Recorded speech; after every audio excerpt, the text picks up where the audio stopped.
welcome to The Art of Being Human. We have probably about 3 more segments of The Art of Being Human before we finish this section that I'm working on and we go to the next session. But what we are going to be doing, and what we have been doing for the last few weeks, is developing human relationships. How do you develop human relationships so that we can have a good, healthy lifestyle and we can have friends? And I need to tell you a story, because sometimes people get so enmeshed in their work, they forget everything else besides their work. Now, I was a college professor. I was teaching in Tennessee. I was in the psychology department. I was head of the department. I did a lot of research. I did a lot of experiments with the students that I worked with. I loved my students. I loved my job. I loved being a college professor. And I worked hours preparing for classes, the research that was involved with it, what I was trying to show with it, what I was trying to show the students that I taught with it. And then, of course, as I was working and working and working, the thought finally came to me, what happens to you after you no longer can do this? What happens to you after you finally retire? And maybe at some point you have to be in a rest home or something like that. And then what gives you pleasure then? And it dawned on me that as you get older and older, and I'm in my 80s now, and I'm by no means finished what I'm doing, but in my 80s, I think about that. What if at some point I can no longer do what I love to do, which is basically to teach? Then what happens? If you don't nurture your friendships, you're left either living alone or living in a singles apartment or living in a nursing home. And what do you have to give you joy? You know, if you don't have your friends around you, if you haven't nurtured those who have been friends to you in the past, then you're sitting there by yourself, maybe with a degree on the wall or an award that you've had or something like that. But the problem is, that's not going to satisfy you then. It's not going to be a good thing to sit by yourself or to sit in your rocking chair or to go in front of your TV and sit there for hours and then not have your friends around you, never go to lunch with anybody, just sit there, do what you're doing, and then what helps you to preserve your integrity? What helps you to preserve your personhood? It won't be an award that you won 30 years before. Now, I've won awards and I've done all kinds of things, but if I were alone and not able to do what I'm doing now, which I love, by the way, then where would I be? By myself? Now, I was fortunate because at the time I was thinking about these things as a college professor, I realized that we have to nurture our friends, the people who care for us, the people that we care for, because when the end of the day comes and you're sitting alone, your friends have moved on. A lot of them have died. I know I've lost a lot of friends through death because I'm in my 80s, just because of my age. Then if you don't have anything but just memories, that's not enough to satisfy you. To be a healthy human being, you need to continue with relationships. You need to continue to have friends. You need to continue to nurture the friends and make phone calls and make sure they're all right, like they do with you. Otherwise, that degree on the wall may be the only thing that you've got. No one's going to remember that you won an award 30 years ago. You may have it hanging on your wall and it looks nice, but that doesn't prove anything, because you are a human being and you have social needs, and those social needs are going to continue. No matter what your age, you're going to need your friends, or a friend, or several friends. You're going to need to go out to coffee with your friends. You're going to need to visit them. You're going to need to have them visit you. Otherwise, you're just by yourself with memories of what used to be. And memories of what used to be is important, but not important enough that it's going to take care of your personal needs at the time when you need to have friends surround you. So this is kind of like a warning. If you are a professional person, and it happens to a lot of us, it's happened to me, You get so involved in your professional work that you tend to forget family, you tend to forget other friends of yours, and you just go at it and you're having a good time with it and you're producing with it, and it seems very important, and it is, and I'm not denying that. But at the same time, there comes an end point. There comes a time when things come to a close. And when it comes to a close, do you still have your friends? Do you still have people calling you? Do you still have people calling to see how you're doing? Do you still make luncheon dates? You know, the other day, I had a luncheon date with a high school student that I used to teach over 30 years ago. No, it's longer than that. Over 50 years ago. I had not seen this high school student for 50 years. Over 50 years. That shows you how old I am.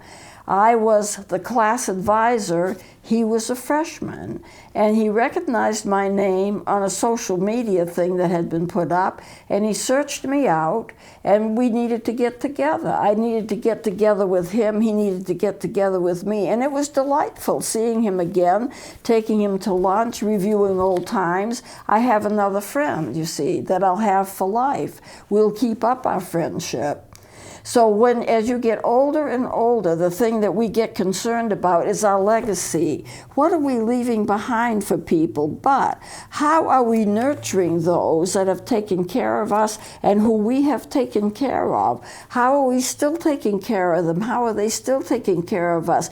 To have personal relationships is important right up to the end when you don't have them anymore because you've passed on. So don't neglect your friends. Don't neglect the people who are beside you, your neighbors, the people who call upon you, the friends that you make. They're important. They're important to you personally for your own survival, for your own emotional survival, and you're important to them for the same reason. I have a good family. I love my family. I have wonderful nieces and nephews. I have a terrific twin sister. But you know, my parents are gone, my brother is gone, my grandparents are gone, and you gradually lose them as time progresses. So you need to hang on to and help and nurture those that are left, because when you get older and older, you don't want to be just sitting in a rocking chair staring at a wall with an award hanging on the wall. That's not going to be enough to take care of you in your own personal social needs, which will continue unless you're not able to have friends for some reason, your brain isn't functioning for some reason. So you have to nurture your friends, and they have to nurture you. And it's something to remember. And I thought of that as I was working as a professor, providing for another experiment that I was spending hours trying to perfect for my students. When it all comes to a close, where am I? Those students are going to move on, and I would expect them to, and I would want them to. They're not going to stay close to me. I am their teacher, but that doesn't mean that I'm going to be friends with them or friends with them forever, you know. And of course, I've counseled a lot of people, but it's unethical to make friendships with your people that you're counseling. You can't unless you are through their counseling and a number of years have passed, and so your counseling does not interfere or have an interference because of a friendship that you have with somebody that you saw in the past. Now, I did a funeral a while ago for one of my doctors that I hadn't seen for over 20 years. I hadn't seen him. He'd moved on. I'd moved on. But in the end, he was dying of cancer, and he requested me to do his funeral. And somehow, I got tracked down, and I did his funeral. And it worked out very well. But you have to prepare for things like this. You have to prepare for the eventuality that you may not have the number of friends that you used to. They may die off. And then where is your social life? Where is your personality? You can make friends anywhere, but you don't want to lose the friends that you already have. That doesn't mean you always have to save the same friends. Sometimes they become mean. Sometimes they become demeaning. Sometimes they become so that you can't reach them. Sometimes they become ill. People do move on. But you need to have a basis from which you can develop your own personality and be able to be there for people and people for you as you get older and older and older. And just sitting in an office preparing classes classes isn't going to be the way to do it. You have to nurture your social relationships. So this is kind of a clarion call.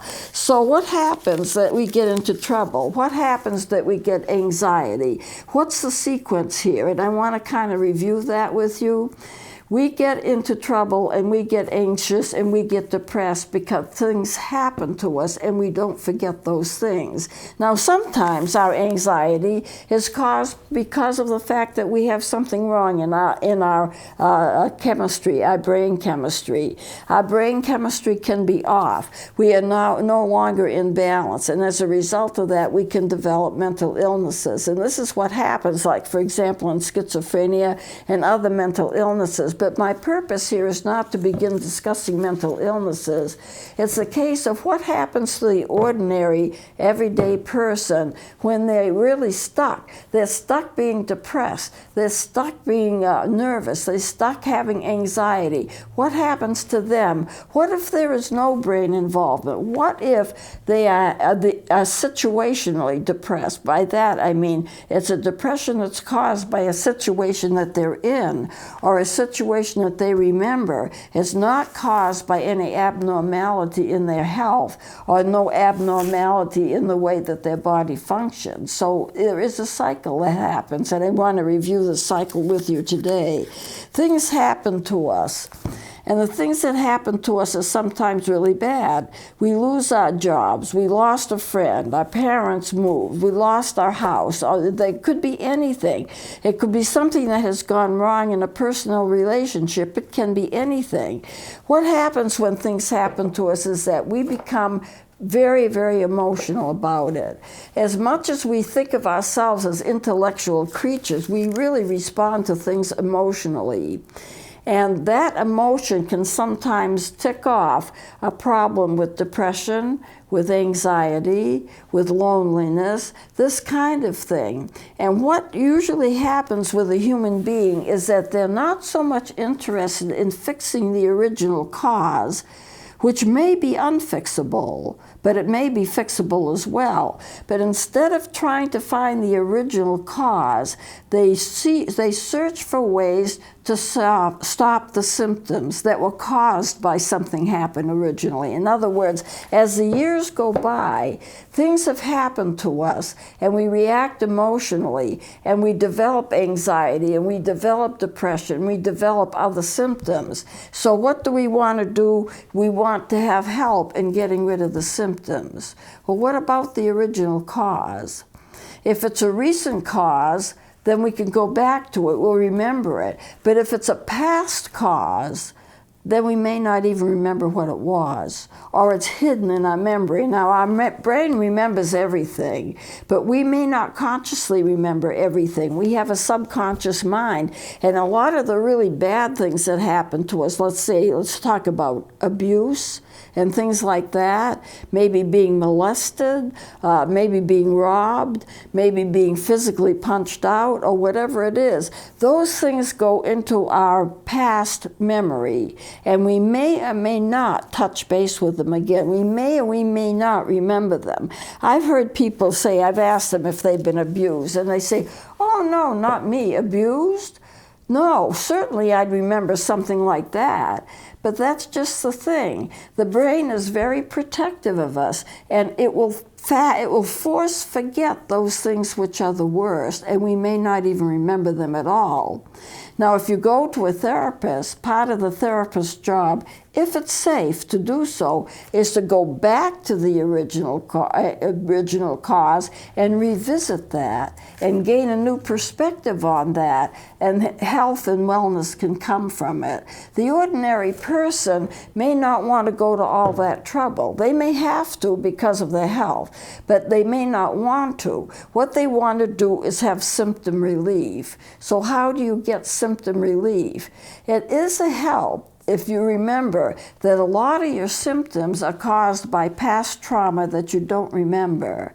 but that's there. It's still there. I remember I had a student that was always nervous, and we talked about it. He said, oh, I'm really nervous today. Oh, I'm really nervous today. Well, I saw him. He's a really good kid, and I saw him like every 2 or 3 days a week because I was teaching a class and he was in it.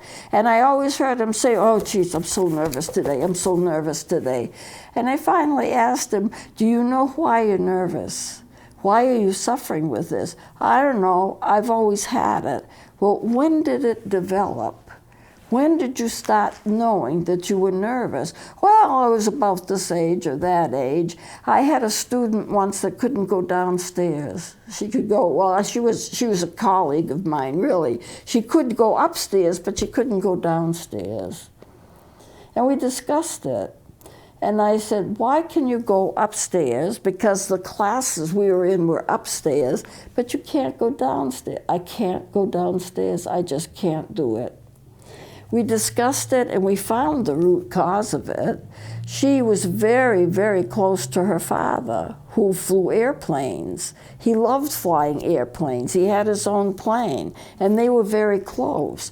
And as he would take off, he would swing around the house and tip his plane. It was actually taking a wingtip and waving to her with the wingtip as he tipped his wing and then righted the plane and went off. And this is a signal to her that he was waving to her. She was about 3 or 4. She was pretty young, but she understood that. She knew what that meant. So when he was off on an airplane, she would stand outside as he took off, and then he would swing around the house, tip the plane, wave to her with the wingtip, go straight, and then wave around again.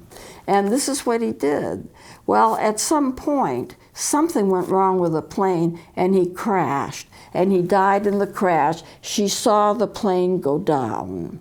She saw it go down, and he did not survive. Well, so going up and down stairs was like a symbol to her. He was going up when he had the plane and when he was flying the plane. She was watching him go up. It was not a problem for her to go upstairs, but when he went down and that plane crashed, that going downstairs is a symbol for her. She couldn't go down. She couldn't go down. She couldn't face it. So how did she get downstairs? She scooched on her backside and she slid down. One step, one step, one step at a time. And that's how she got downstairs. And then when it was time to go upstairs, because that's where the classes were, she had no trouble getting up. But it was quite a sight, seeing students leave, go down the stairs without any trouble. But for her, she has to sit down and go step by step by step, sitting down on the step and going that way. Now that's a problem, but it's a problem that had a solution. She had the symptoms. She couldn't remember where the symptoms came from because it was too traumatic. But when we got to talking about it, she remembered that her father used to fly this plane and he would dip his wing and he would wave to her with the wingtip. But then at one time, the plane went down. He did not survive, and there was no more of that. Going down the steps is a symbol for her of the fact that her father had died. She could no longer reach him. And so that was a problem. When we decided that, when we could see that that was the problem, that was the solution. The solution for her was to understand why she got that way to begin with. Now, some people never get to the point where they know what the solution is, what happened. It may have been something that happened repeatedly, for example, abuse. It may have happened over a period of years or a period of months, and it caused this emotional reaction, and it caused fear, and it caused anxiety. If you can know what it is, you can get relief from it. But you can get relief from it anyway, even if you never quite touch base with it. There are therapeutic methods that can help you to do that. But you need to remember, where there's a story, there's a reaction to the story, and it gives us a problem, anxiety or something like that. Why does it continue? Why does it become a problem? And so it repeats itself over and over and over again. So you never quite get rid of it? Well, it's because your brain can record everything that happens. It's like a mini tape recorder. It records everything that happens to you, not only the event, but also the emotions that went with the event. So when you start to remember, or something reminds you of that traumatic thing, or those traumatic things, plural, that happened to you, when you get to that point where you start to remember, or something seems familiar about it, the brain kicks in and does a show for you. It brings back not only the memory or partial remember of the event, but it brings back the emotions that went with it, because it remembers the emotions as well as the event. You experience the emotions, and that's where the trauma is, because you're repeating over and over and over again the same emotions as you had when you had the event, or the various events that happened.